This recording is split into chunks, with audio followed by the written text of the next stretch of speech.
The views expressed in this presentation are expressly those of the presenter and do not reflect the official policy or position of the University of Nevada, Las Vegas, the United States Air Force, Department of Defense, or United States government. Right now, I want to deep dive into Det4's inputs into PSP. So a lot of people, if you don't know what PSP is, that is the Professional Officer Corps selection process.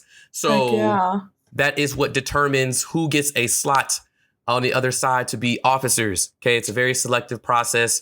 Okay, it's all determined by some things that are way beyond our pay grades. If you really deep dive into what determines those numbers, it gets to way into the weeds. We're not going into that. We're just talking about us, Air Force ROTC Det4. So the discussion I want to have with you guys are the experts here. I expect you guys to go all the way through and go all the way in. Okay, so we recall our PSP selections or our numbers, at least our inputs for PSP last year was, General, what was that number? What was your class size? 30 something? We had about, I think it was 36 and 34 of us got picked up, I believe. My numbers might be like 1 or 2 off. Okay. And then the year before that was Valentine, right? Okay. And what was you guys' numbers? I cannot remember, but I think 25 of us got picked up. But there's just a few that somewhere a little bit more. I think 27. I think it was bigger than that, because I think by the time I finished teaching you guys were like 24, 25. So it had to be more. We had over 40 initially when we first started the semester. Mm-hmm. I know for a fact. It was almost 50. It was a really big class at first. That's why we had 4 flights. Yeah. We were 48. And attrition got you guys, right? That happens. And then you guys' class, Wade and Ballesteros, what were you guys looking like? The class of 23. Really big class. We had 48, I believe. Yeah, and then initially for the first round of PSP, it was only 16 selected. So it was a 36% acceptance rate for us. But then the supplemental board helped us get 10 more. So then we ended up being 26. That's right. I remember that now. And there was 48% selection after that. Yeah. So now, how are we looking? You guys all know this. How are we looking this year? How many did we start off with, and how many are going to the PSP? Yeah, so that would be probably me. Flight commander. So I don't know initially how many IMTers there were last year, but I do know there were a lot. And now we are down to 13 potential FTPers to go up to the board. Don't know how many will get accepted, but there will be about 12 to 13 going to the board. Okay, so that's significantly lower than our past numbers from our detachment. So yeah, you guys can note. And tell me, you guys are all leaders within your cadet wing. And I want to send a particular message to the IMT. They are the target. They are the target of this conversation because I want them to be aware of what's going on. What were some of the factors that you guys noticed that were cutting your folks down, like literally down, like trees? What were some of those elements that you guys noticed that knocked some of your folks out of the running?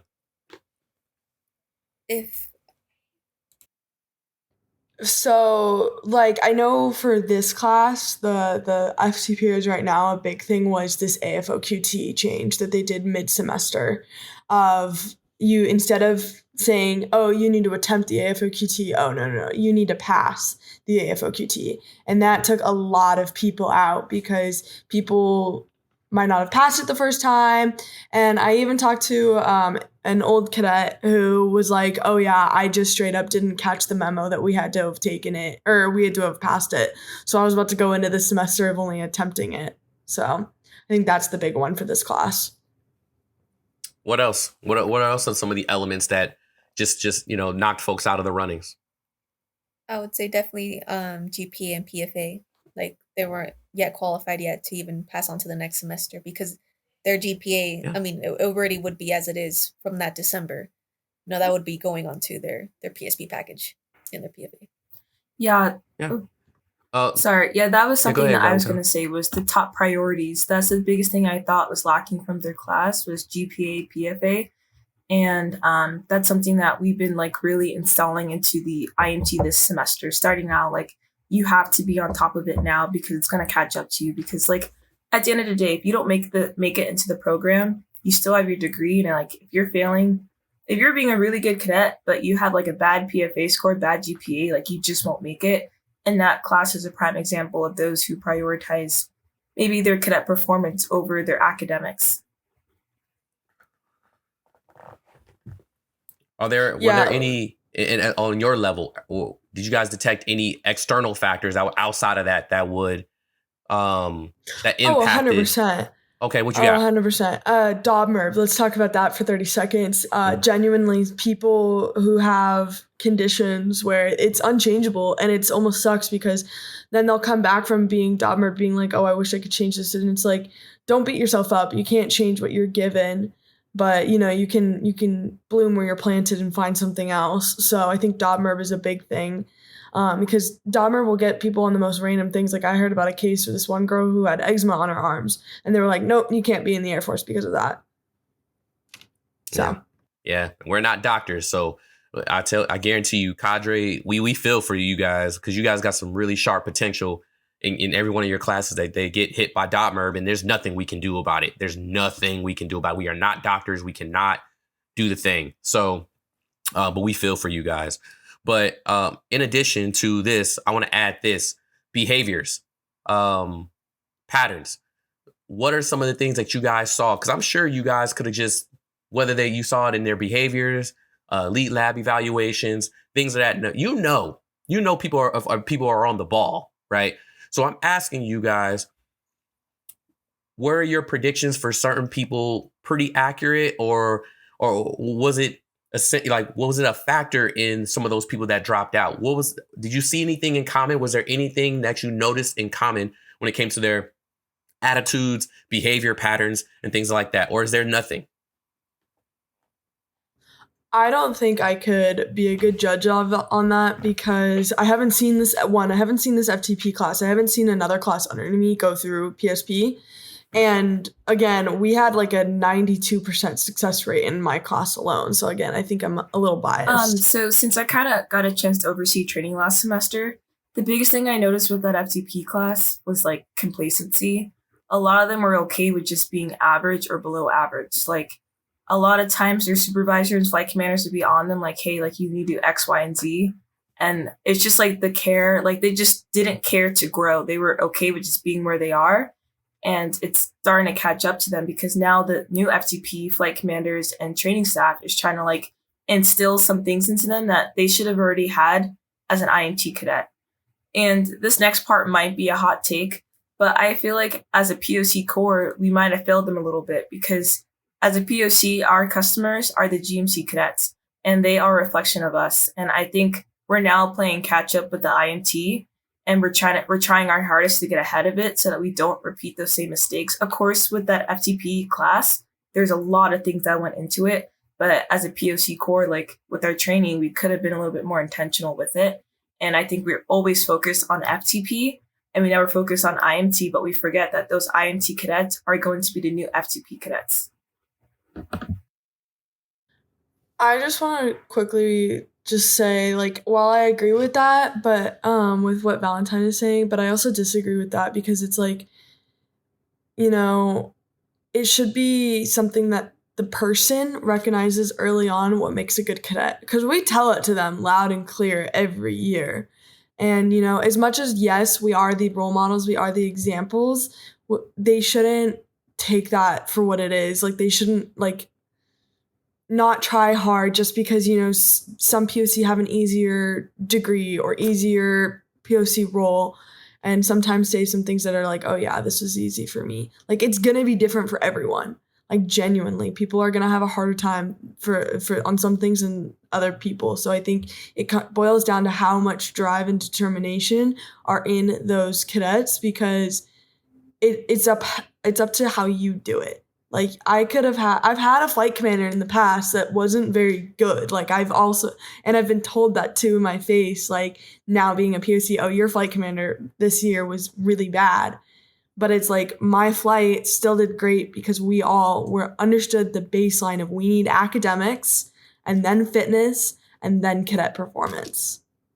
I think like one of the things that I'm grateful about, my FTP class, despite it being hard, is because of the fact that it was hard due to all the circumstances, it made us perform better because we knew our chances were already so low because people were already saying it's only going to be 5 of you guys or 10 of you guys. And we had a lot of things, with going on within our environment, people being like, oh, it sucks to suck, or being like, it's you against you. And that's why we had a lot of cultural things that we had to fix up, moving on forward. But that made us really, really try our hardest because none of us, or a lot of us, didn't have plan Bs or plan Cs. And look how it worked out. A lot of us didn't get chosen. So it's like, you were really truly fighting for your career at that point because you didn't know. Even if you were on scholarship, we had people with scholarship that got kicked, booted. So like nobody was truly safe. And I think those circumstances made us perform better because we knew it wasn't going to be easy.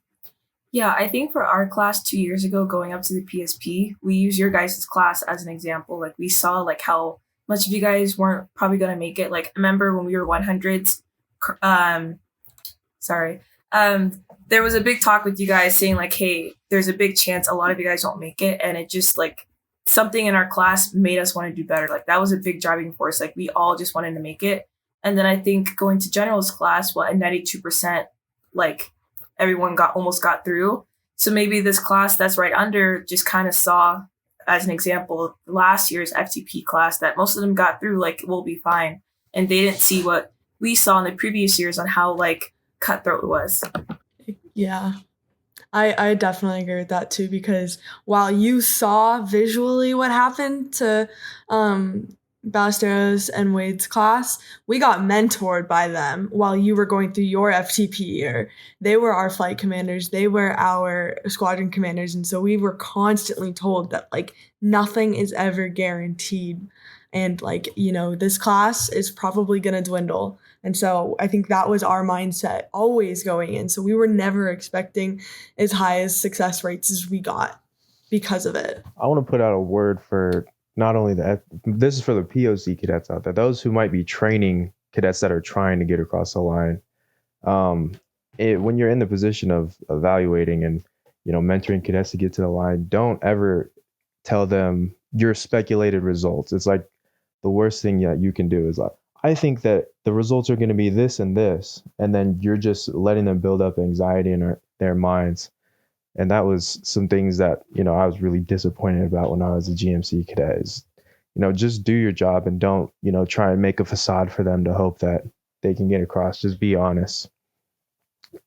And another thing is also the POCs. This is something we really only talk about when, we're doing our talks with the training staff and stuff. But as a trainer, your job is to, yes, get cadets across the line, but it is to identify ones that should not cross the line as well. And that's also a reason that cadets, and it's different for among detachments, but why FTP classes are of different sizes.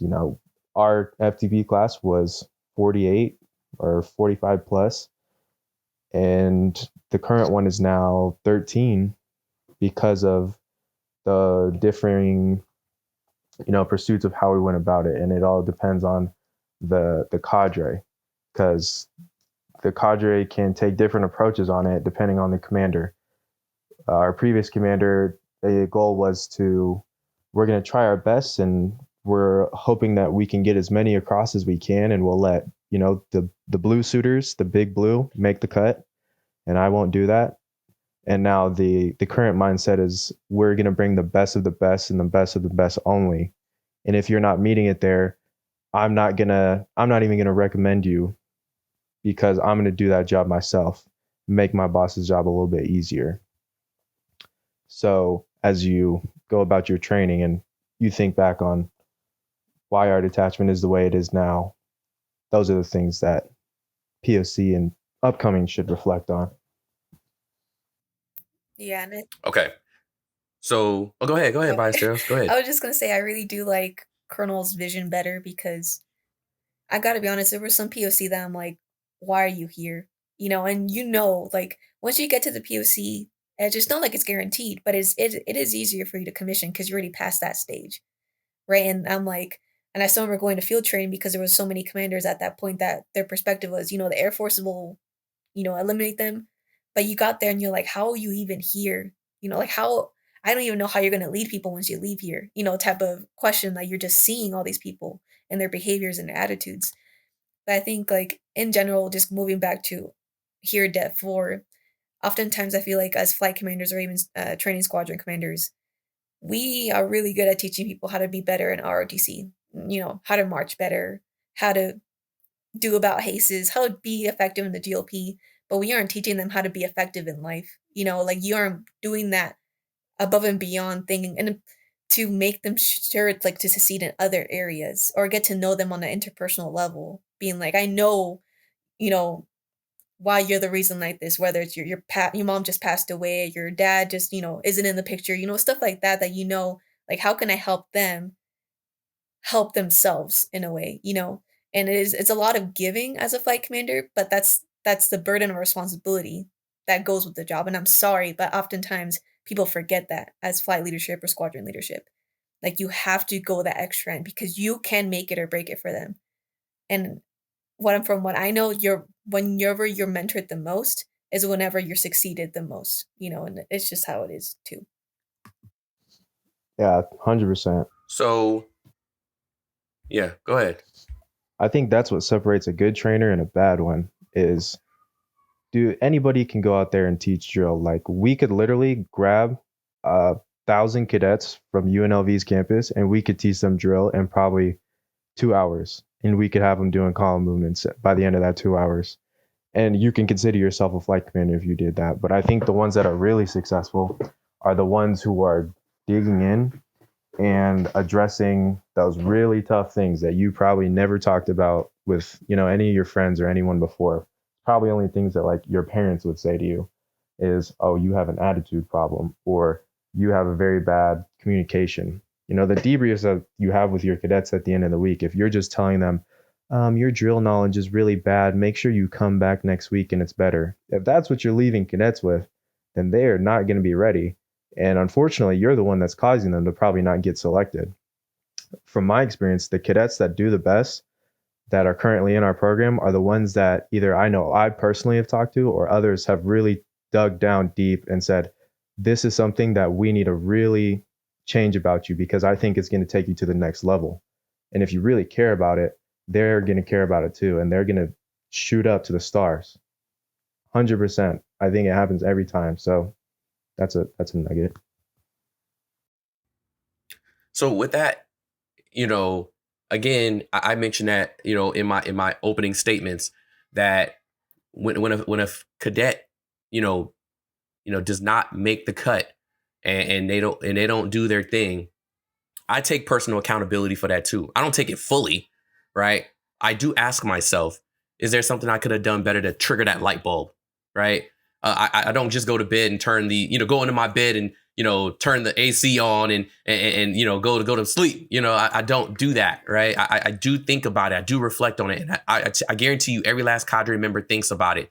And asks ourselves for a moment, even if it's just for a moment. And the answer is absolutely 100% they did it to themselves, right? But we do ask for every last individual, did we do our due diligence to get this person where they needed to be? Did we present all the information? Did we give them that? Did we ask about them, right? And what motivates them? And I bet you most of the time the answer is no. We still don't know what drives that person. We still don't know what gets them in the gear. Sometimes it does, and they're just not cut for it, and that's fine.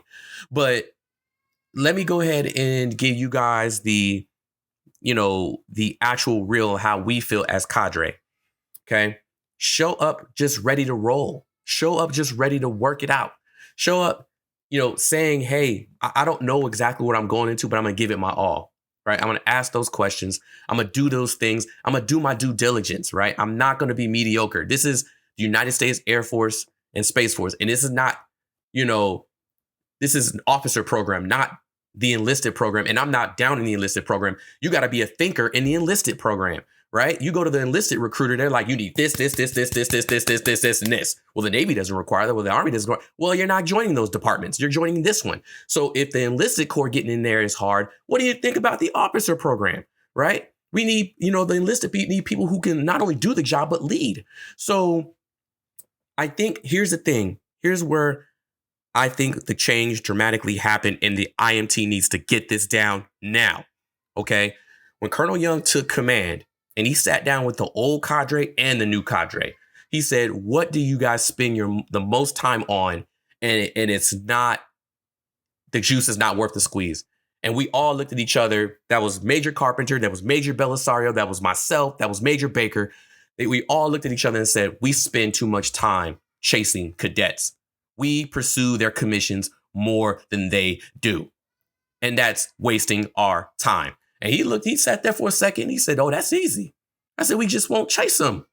We won't pursue them. We are going to change our mindsets in which the information will be presented to them. It will be transparent. It is for them to do the thing. I'm going to lay my standards, and they're going to have to chase the standards. My standards. His standards are above Air Force ROTC standards or whatever. So if you chase his standards, you should be in a good spot. The problem was the folks were not, they were doing mediocre things. These are average things that keep you in the program, but they don't get you any further, right? To your milestones. So when that brick wall hit, he was like, I don't know what to tell you, right? Your academics are clearly not enough. Your behavior, your attitude, all these things are not what we want.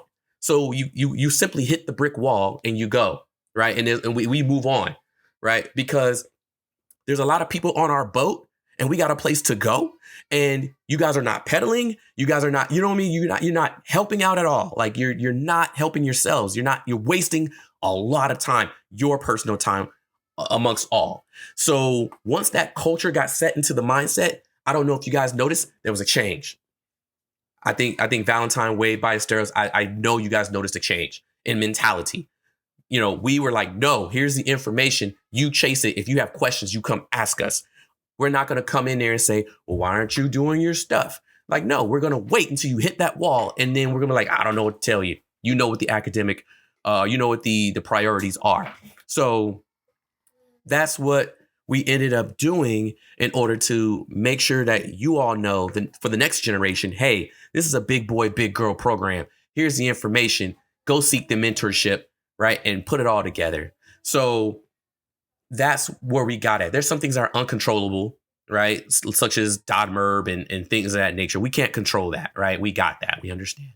But I would recommend to the IMT and to everybody who's interested in ROTC, stay ready so you never have to get ready, because things change right smack dab in the fall of 2023 where you guys had to pass your AFOQT. If you had it passed, or you at least had points on the board, you would not be as stressed out. Stay ready so you never have to get ready. This is an active duty thing too. Major, having a master's degree for major always goes back and forth. It depends on the chief of staff of the Air Force. Okay? Get your master's, because if you don't get your master's, I know I'm pivoting off. One of those chief of staffs of the Air Force is going to say it's mandatory, and you're going to be up for major's board, and you're not ready. See? So what I'm saying, that kind of made me think of that. So keep that in mind. IMTers, stay ready so you don't ever have to get ready. Go get the information. These people ahead of you, they know, right? The cadre, they know. Go ask questions. Do not just coast, because coasting gets you nowhere. It will get you dropped off. All right. Do you guys have any advice for the IMT at this point in time? I pretty much said it. Yeah. Just come and find us and talk to us if you need help. We'll tell it to you straight. Yeah, I have faith in this IMT. I feel like they have a lot of potential, but you guys as a cadet wing have to let them know, hey, this is a big boy, big girl program. Mediocrity will not be tolerated. You will run into a wall, right? But we're at the top of the wall with our hand out. We're willing to give you a hand and boost you and get you across, right? But if you don't ask the questions, if you don't seek the knowledge, if you don't want to be here, then via your behavior, your attitude, then what are we doing, right? So with that being said, I do want to pivot into the next thing, which I heard this, said from Major Lorraine Johnson. She's she's an OFC out there in Carolina. She's a missileer as well, and she's been my supervisor when I was at F.E. Warren. She mentioned that her supervisor mentioned that the USAF is specialized, the Space Force is particularly specialized in interesting the qualified, not qualifying the interested. So with that being said, what are you guys' thoughts about that quote? And do you guys have any examples of which, now you don't have to be personal, but I'm saying like overall where that would come into play? I got a great example. Go for it. All right, you can go first, Dante. Alrighty, never mind. Okay, so you guys are too polite to each other. Y'all polite. All right, so a great example for that, Captain Sutton, the recruiting officer at our detachment, right? He recruits. He brings people into the detachment. Or this goes for any recruiter for the military. The recruiters, they do not go out there and look for overweight people to bring into the military, right? That's just not their natural. That's not the knee jerker that's getting them to do their job. They're looking for the people that are go-getters, that when they walk past that table, their head turns and they say, oh, I think this guy's got it in him. So if you're coming into the program or any program and you're not meeting the educational standards, the fitness standards, you're overweight, it is much harder for anybody to be on your train to try and get you interested to keep going if you're not already, qualified in meeting those standards yourself, especially if you're not going towards them and putting effort towards it. It's something that you see quite a bit, and it's really easy to delineate the people who come in based off of, an example like that. That's pretty much it. I 100% agree. Go ahead. Yeah, sorry. I would say that, I'm not in 100% agreement with the quote. I get its intent, but I think due to the fact that everybody comes from so many different families, upbringings, school systems, when you're saying interesting the qualified, not everybody's going to be qualified in regards to the AFROTC due to their educational system. Not everybody's going to be up to standards in regards to their fitness if their family never really regarded fitness as their priority, right? I think it's more up to the values that person has within themselves. I do want to get better. I will get better type mentality. Because, for example, for myself, I'm going to be honest, my family did not prioritize fitness. Even though I was in JROTC in high school, they did not. I remember when I first started going to the gym in college to get prepared for my PFA, it was a huge twist in my family. They were like, why are you going to the gym? You're wasting your time. It was like that. And you're like, no, I want to get better. But see, there's a difference compared to Wade's family. He was out here in the gym ever since he was 12 years old. I wasn't. And so it's people have so many differences that there has to be a common compromise and an entry level system, right? A phase where people have to put in their efforts to make sure they stay. But I don't know, just saying interesting the qualified doesn't make it the most fair to me, especially if you want diversity, because not everybody's going to come from the same type of system. That's fair. So if I can get this out real quick.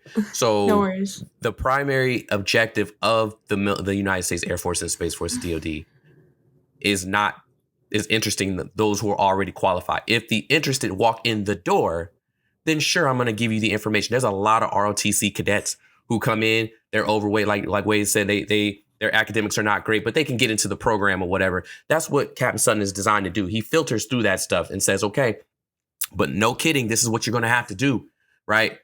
You're not, at this point in time, you're not qualified to commission, but this is what you're going to have to do in order to become qualified, right? So the interest transforms into qualification. And then we can work with you. We can continue to work with you and develop you, but we're still going to give you the tools. And I'm not trying to lead you either way. I'm just saying that the purpose of this quote is our specialty is what they're trying to get at. Is our specialty. We want to interest to qualify, right? And not qualify necessarily the interested, because interested people lose interest unless we give them something to spark it all the time, because they're just interested. We got to keep them sparked. But if you're qualified, it's a different animal. General, what do you have? I kind of on the middle ground between Wade and Ballesteros. I think while there is an element of saying, yeah, anyone can join, I think it needs to be like the caveat of saying like, not anyone can join. Not just anyone can join, seriously, because I hate to say it, but there will be people who will end up just wasting our time. And they could be taking a spot of someone who actually is qualified or close to being qualified. So let me go into the other side of it. Yeah, there are people who are not always qualified the first few months. It's fine. But they just need to know that they need to work their tushies off to be able to get qualified. And they should get qualified, like seriously, like they should be guaranteeing themselves being qualified by like the beginning of their FTP semester. If they're not like there, it's going to be really hard to change what they've got in 3-4 months. So I think like there needs to be a middle ground of like, you're only missing 1 or 2 numbers to be qualified. And that's what we should allow. Because again, I think we're wasting space with people who are just unqualified from the get-go. You look at the changes in like... So here in... Go ahead. So I'll get this out. So here's where the cadre comes in, right? And we talk about these during cams, right? We find the people who are making progress. I'm gonna call them out. Gilcrease killing it, like completely broke a limit, right? And you guys can call out some cadets who they came in and they weren't quite doing well, and all of a sudden they broke through the gate, right? I see progress. We like that. We like progress, right? I'm talking about the people who have interest, but they are not elevating themselves. They are still struggling with the basics that they need in order to get things going. And the progress is not really showing. It's stagnant, right? So if those are people who probably don't look inside themselves and say, hey, I got to get better, you know what I mean? Or else these scores are going to stay the same and I'm not going to make any progress, right? To where I want to go. So the cadre is and any other cadre, I'm telling you, would ultimately be tired of just carrying people who are just staying stagnant and not progressing. We want the people who show progress. We want the people who are killing BMI, BFA, although they were not killing BMI, BFA. We want that. That shows grit, as Colonel Young says. That shows wanting to get it done. So, but if you look at it, there are some cadets across the nation who are just kind of staying on that coastline. They don't do anything extra. They're ordinary. And we don't want the ordinary. We want the extraordinary, because we can give them something that'll turn that extraordinary into something even better. And that's what we want to spend time on, right? We want to spend time on the people who want to be here, and they show it every time they are here.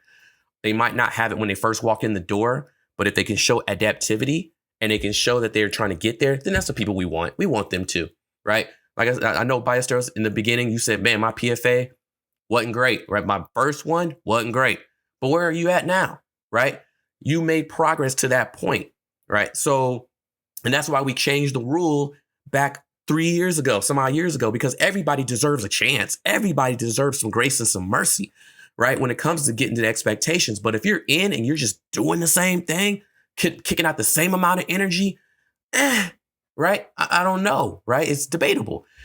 So we don't want to waste our time doing that. We don't want to waste their time either, right? So again, they're going to be leaders of people someday. We cannot sign off. We cannot co-sign on something like that and say that they're good to go. I hope that makes sense. Wade, what do you got?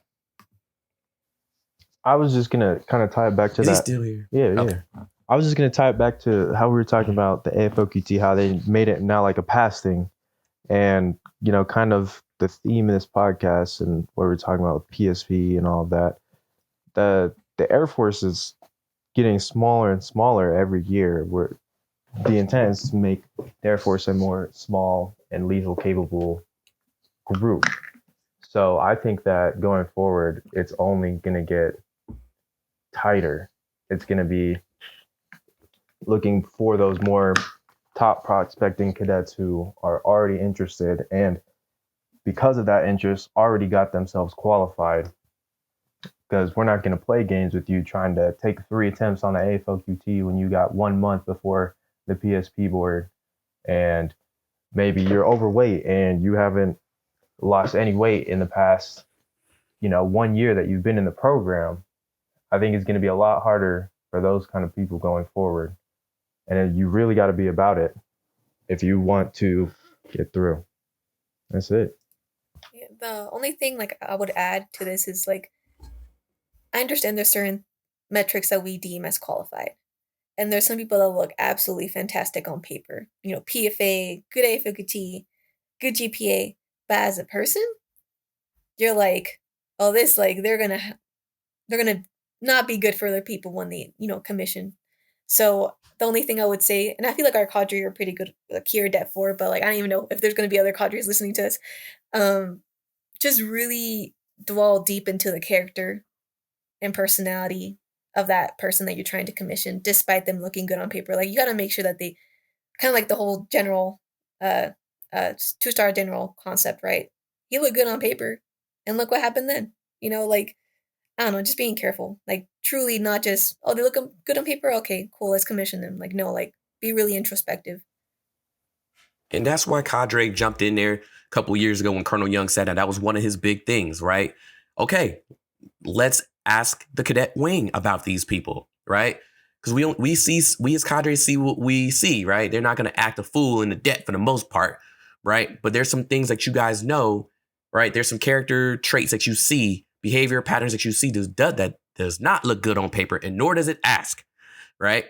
And since then, you guys have been able to sit down and talk with us and say, hey, here's our top performers and here's our bottom performers and here's why they're on the bottom, right? Is it something controllable or uncontrollable, right? Hey, this person doesn't have the attitude. Oh, what do you know? They don't have the GPA. They don't have this or this, right? So why are we wasting our time? So I think Cadre has gotten to the point where we sit with you guys very often and get that information from you guys so we can make better decisions. So because like you said, not everybody looks great on paper. And I think since we've started doing that, the cadet wing has like risen as far as like trusting that the cadre do have you guys' interest in heart. We do care about what you guys think, how you guys evaluate each other. And we care about how the next generation of Air Force lieutenants are going to look. Again, we're your co-signers. And if you guys tell us there's a trait that does not belong, we're going to look into it, right? And we're going to find it if it's there. And we're going to clearly sign off on letting that person go.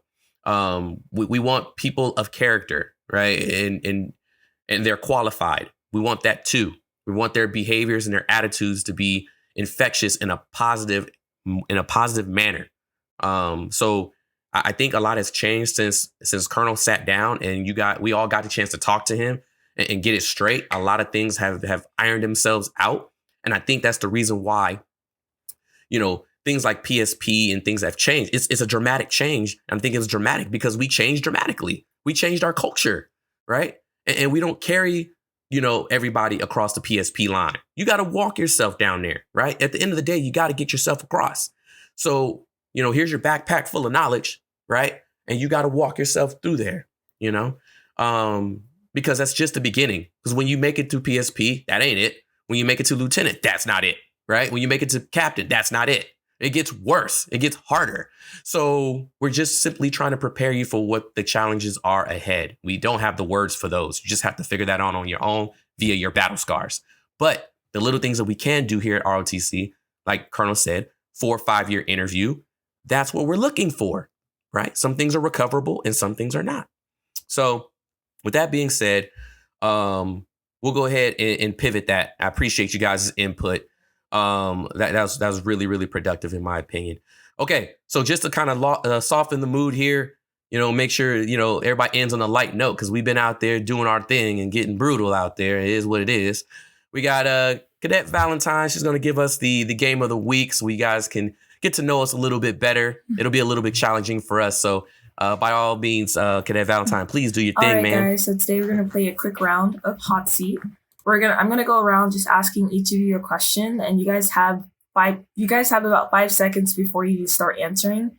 The goal is to share the first thing that comes to your mind to reveal your authentic response. And since the theme of this week is failure, that is the focus of these questions. Does anyone have any questions before we proceed? No? All right. Oh, I can feel these questions. All right, we're gonna start off with Ballesteros. The first question I have for you.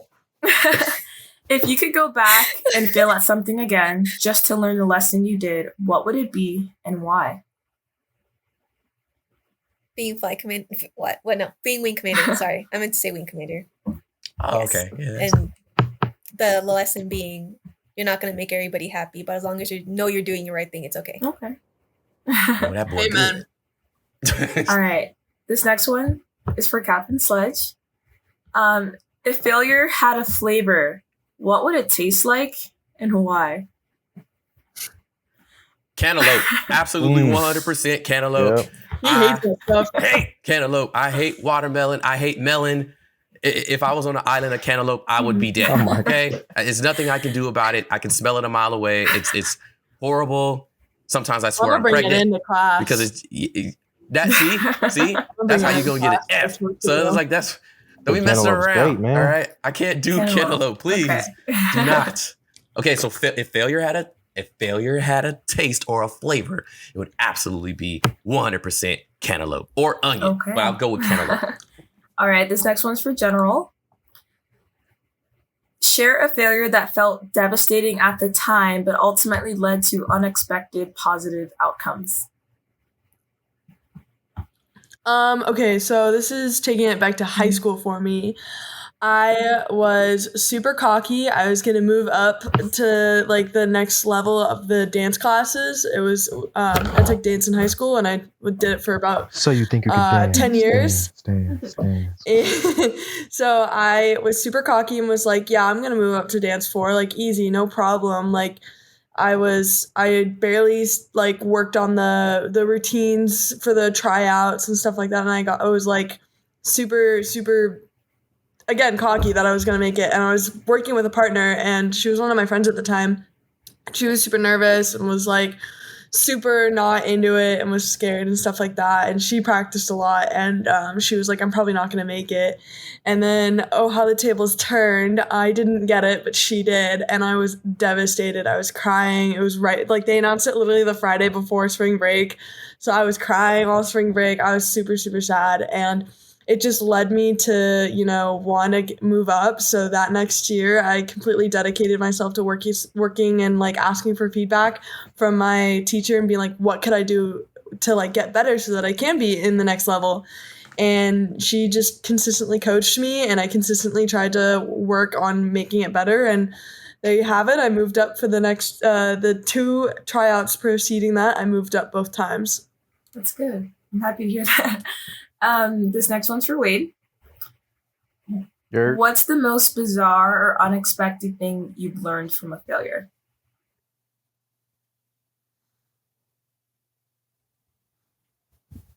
Christmas presents always get her something. No, she clearly lying when she said, don't get me anything. Yeah. That was a good one. Flashback to season 1. Probably that I suck when I was younger.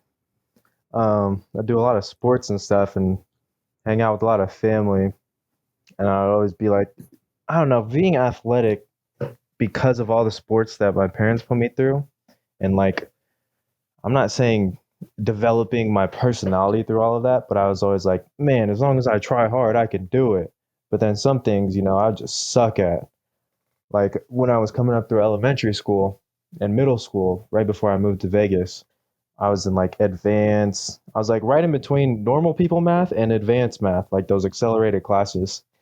And I was like, man, I can do anything, I've been getting all these good grades.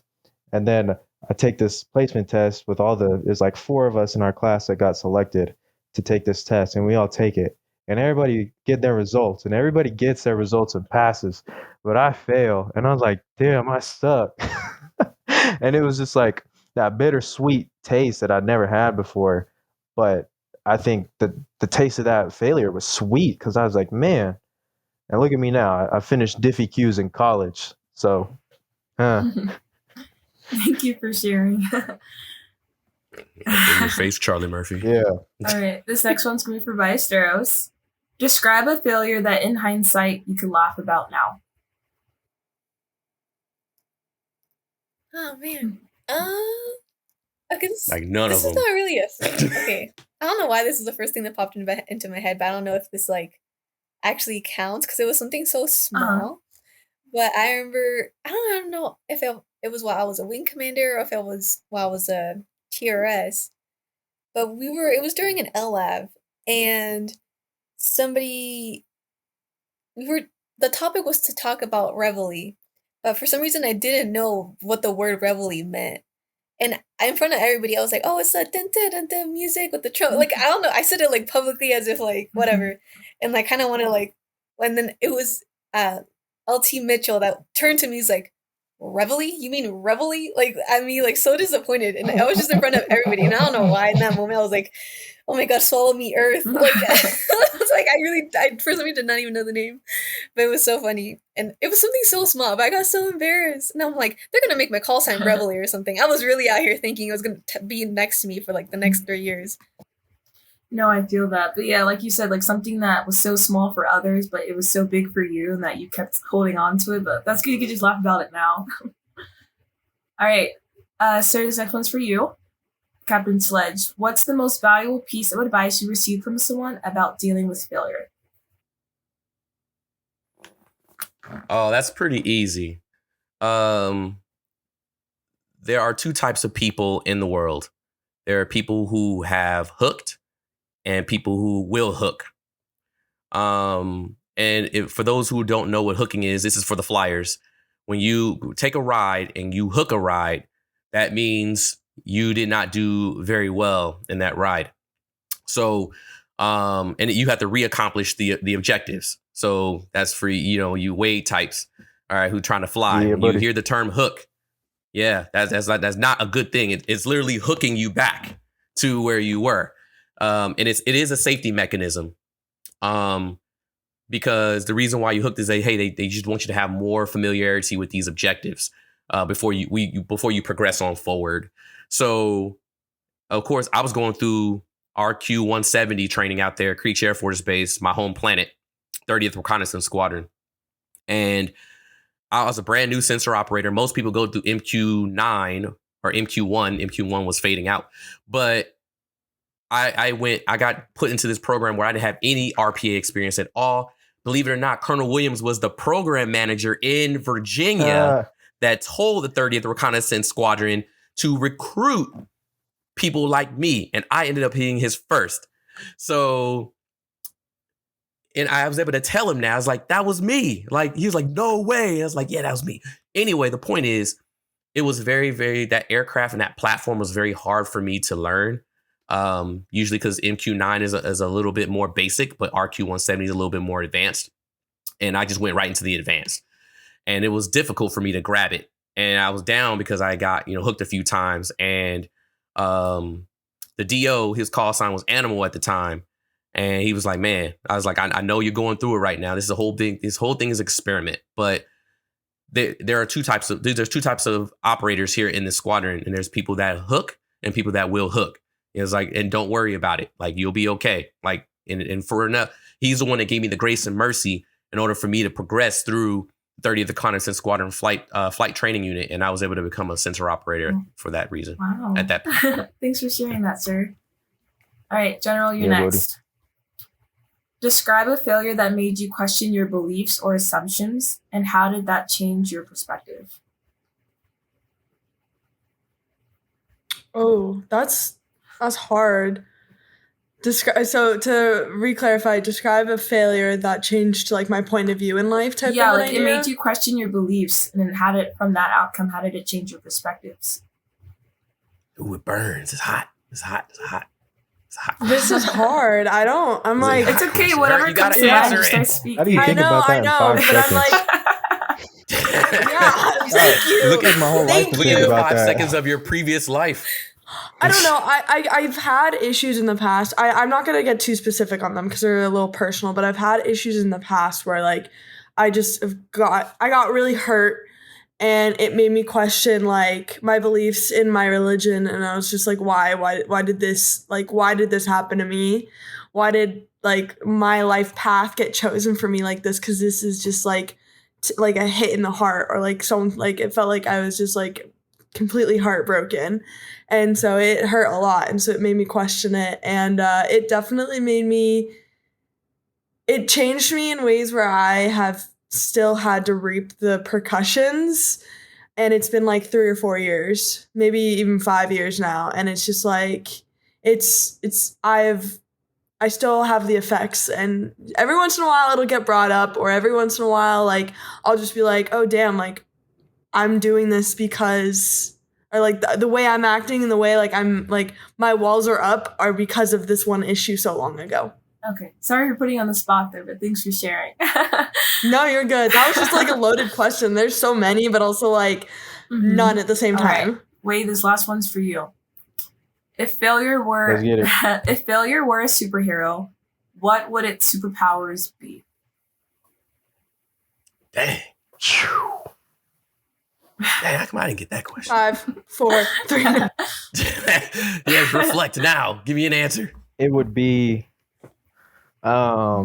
reflection superpowers, like a mirror.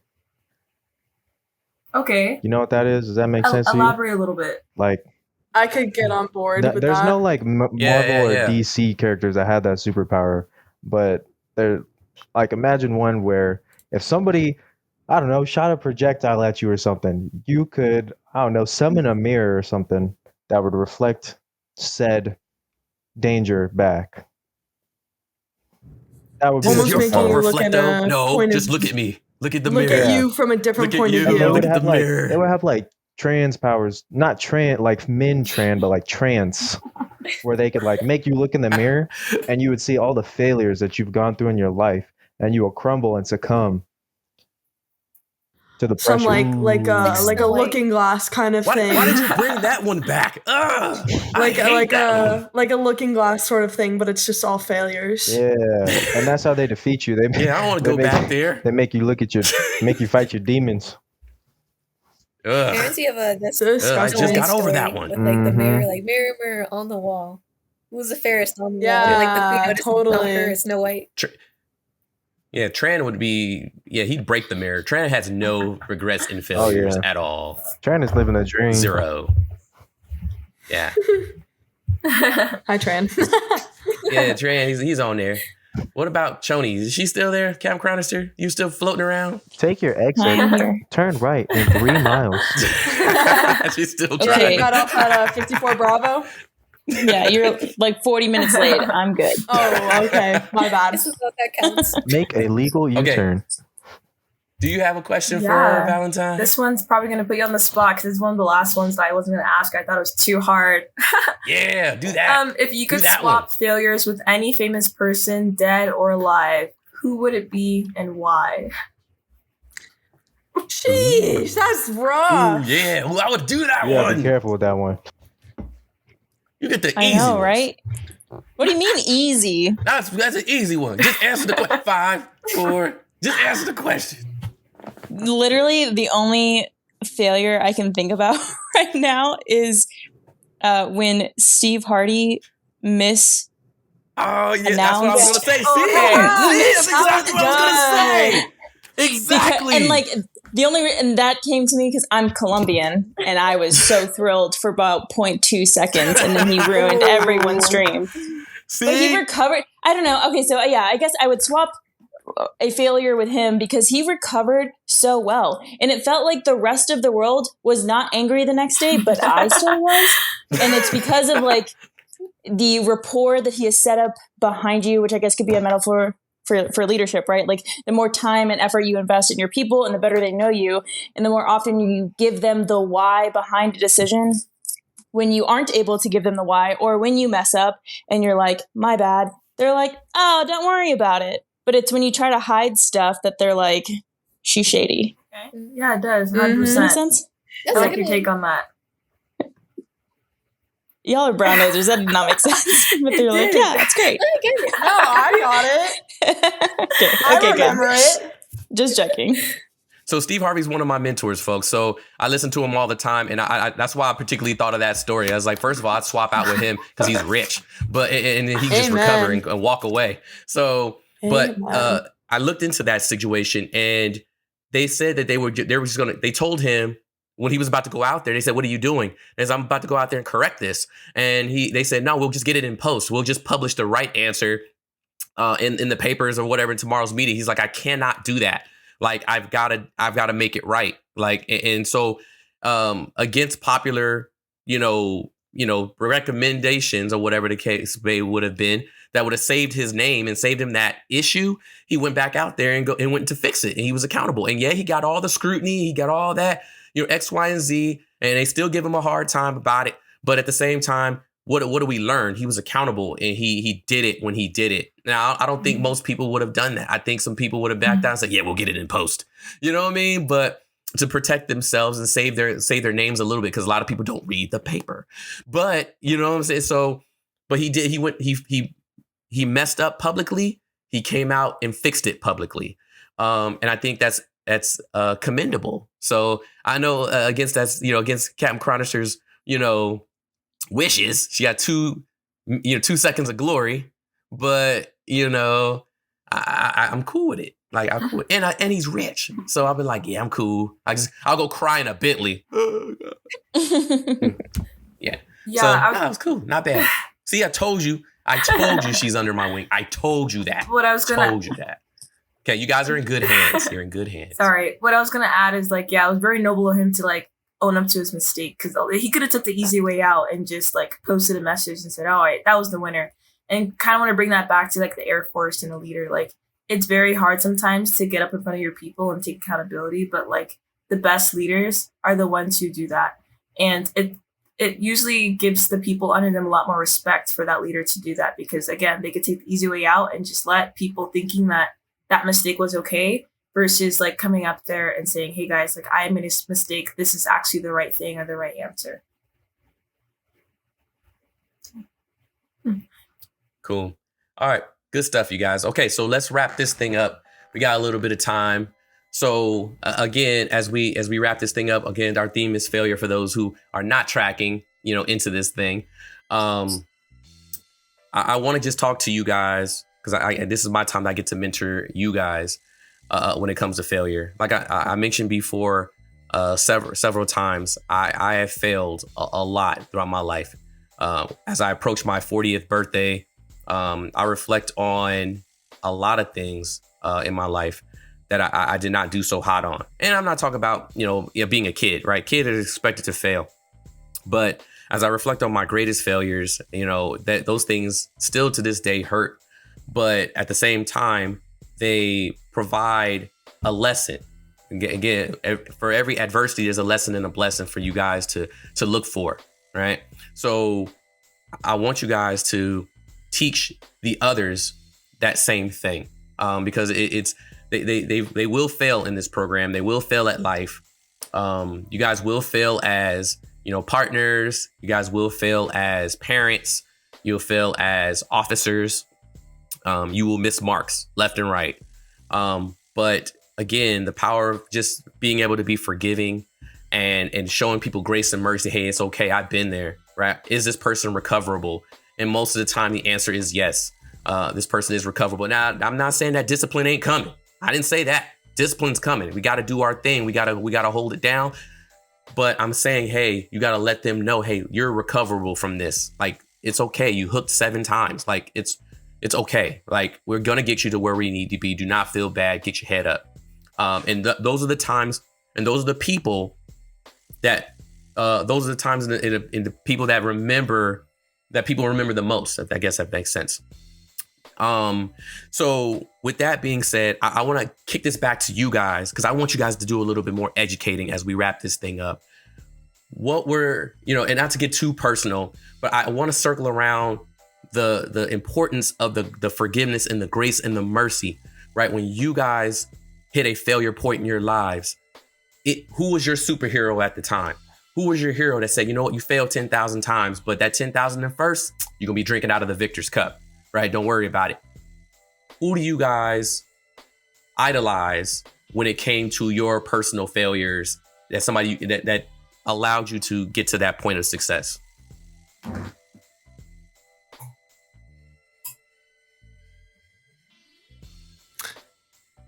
I can go and just say, Captain Sledge, you've always been there for me. And so I think I just recently dealt with a failure of some sorts, and you were able to help me get back up onto the track, the road, the bus, what have you. So I would say definitely you. Appreciate that. It's my job. I just remember what they did for me.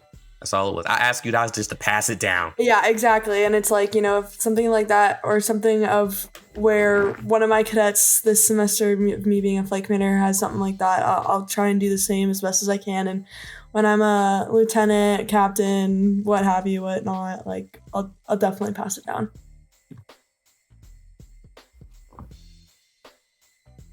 What else you I got? guess I'll hop on the sledge appreciation train. Oh, good grief. I cannot disclose the detail of the event that occurred. However, there was an event during UCT, and I felt so sick about it. And I think you noticed, and you were like, "Crony, what's up?" Actually, back then, I think you were calling me a different name. But anyway, you were like, "What's up?" And I was like, "Dude, this thing happened." And you were like, "Don't worry about it. I mean, don't do it again, but don't worry about it." And then as I have entered full-time active duty and been everywhere, it happens a lot more than people think, and it is not good, but it happens. So I have slowly learned to stress a little less. Not that it's not to lose the importance of whatever incident, but not every mistake is the end of the world, and you will be fine. Yeah, I'm gonna hop on the Colonel Young train. Like, a lot of people get on him because they're like, oh, he's really hard. But he only does that because he cares, And, like, I'm just gonna bring it back to, like, my wing commander semester, where, like, I had a lot of situations where, like, I felt like I was failing significantly in multiple areas. And, like, he always still brought me down to earth, I guess, and they're like, you'll get better. And he was always ready with the tissue box, like, I already got it from his table, and I would just be there in this chair. And, like, he gave me the confidence in myself when I didn't a lot of times. And, like, that's something I'm gonna really appreciate it, because without, like, his mentorship, despite it being hard sometimes, I know it was really much needed, so. Okay, I guess I'll go. So not last semester, but like last year, for those who really know me, it was probably one of the hardest years of my life. And we were conducting like PFAs for FT, and I was like kind of leading that. And Sarah, Captain Sledge, like, you came up to me one day, and it's like you just knew something was off, because you asked that little simple line, like, how's it going? Like, how are you really? And I already just started breaking down. Like, you always just been such a good support system. And I don't know, just maybe I'm very independent, and I'm not one to really share it, but just being that open resource and letting me know that, like, everything's going to be okay. Like, it's probably, like, hard to see the light at the end of the tunnel, because that's what I really felt at that moment. But you just kept saying, like, just control the things that you can control, and you try to, like, really mentor and walk me through it. And I could say, like, now I'm in, like, a complete better spot, and I feel so good, and I finally do see the light at the end of the tunnel. So thank you for that. And kind of what you were saying, Ballesteros, with Colonel Young, like, he kind of knew my situation as well, and he was just very, like, motivating and letting me, like he gave me that confidence that everything will be fine, like, that I just have to trust myself and trust the process, because sometimes I just forget, and I get in my head just thinking, like, everything's going wrong, but just taking a step back. But yeah, that's what I would say. All right, mine is my parents. So yeah, I'm the kind of guy that usually I'll take my punches to the chin and move on with my day, but I don't really go around to people around me too much. I don't know, that's just who I am. But when I do, I'll talk to my parents. So I gotta give a shout out to the OG, dear mama, Tupac, dear mama.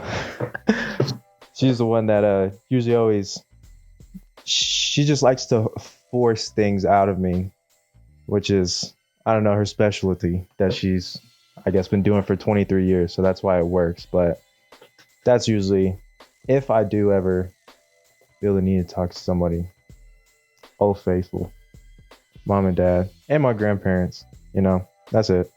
Simple. I thought you was gonna say you're singing for them Billie Jeans. Billie Jeans, yep. I do. You better shout her out right now, because she probably want to hear that. Miss Sledge, Billie Jeans. Shout out to you. She gave me a fresh pair of jeans, and now my nickname is Billie Jeans this week. I got some blue denims. But whenever there's like minor things that do come up, I will talk to Miss Sledge. So big shout out to her and anybody else, really. I mean, if there is something I got to deal with right now or need some advice, the cadre will always be there because they're usually ones that I interact with. So they're like, why not? And here's the thing, as I wrap this up for real, there's a duality in being cadre. I kind of highlight where Cadet Valentine was trying to get at. Like this, Captain Sledge is, and all this is this, right?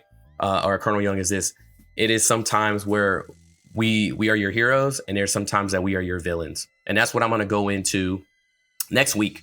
That'll be the topic entitled, because when we no longer fit the criteria or the narrative to be someone's hero, right, and we give them some criticism, then here comes they're your villain. And I see Baya still shaking her head. She knows, she's been there, right, where you don't fit the narrative, and you're just giving somebody some feedback, or you're enforcing the standards, and all of a sudden you're that person's villain now. And some people don't react to that very well, and it can be very toxic and very damaging.